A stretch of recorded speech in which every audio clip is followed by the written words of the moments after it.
5, 4, 3.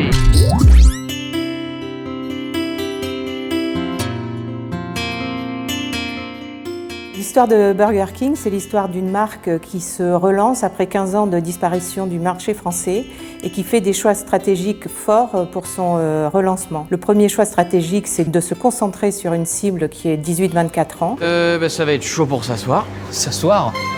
Mais là où on va, on n'a pas besoin de s'asseoir.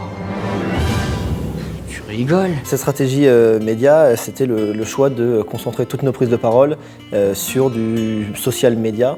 Évidemment, il y a un lien avec le fait que la cible 18-24 est particulièrement affine avec ces médias-là.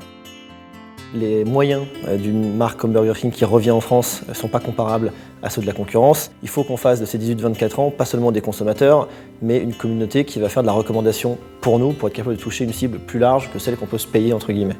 On a pris le parti aussi de faire de tous les sujets un sujet de communication grand public.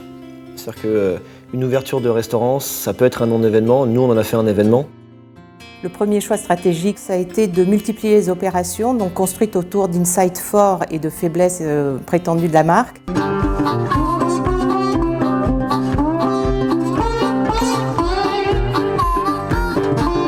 On ne couvre pas la totalité du territoire national. Quand on a une dizaine de restaurants face à un McDo qui en a 1300. Bonjour. Bonjour. Qu'est-ce que je vous sers? Un café, s'il vous plaît.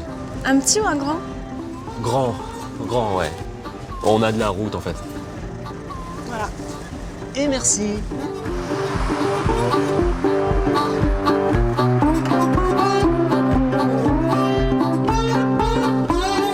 Quand on fait les choses très différemment, il y a plus de chances qu'elles se voient. Or, ce que fait Burger King depuis son retour ne ressemble à aucune autre marque, tant en termes de stratégie des moyens qu'en termes de tonalité d'expression.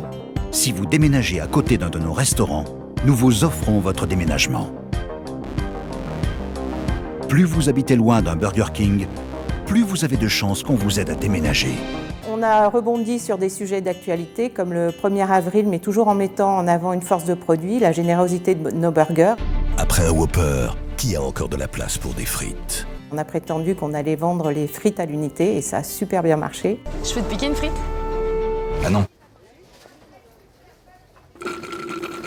On peut dire que les choix stratégiques qui ont été faits au démarrage sont convaincants et font preuve d'une grande efficacité. Sur un chiffre de notoriété, en fait, au bout de 2 ans, on est déjà à plus de 65% de notoriété.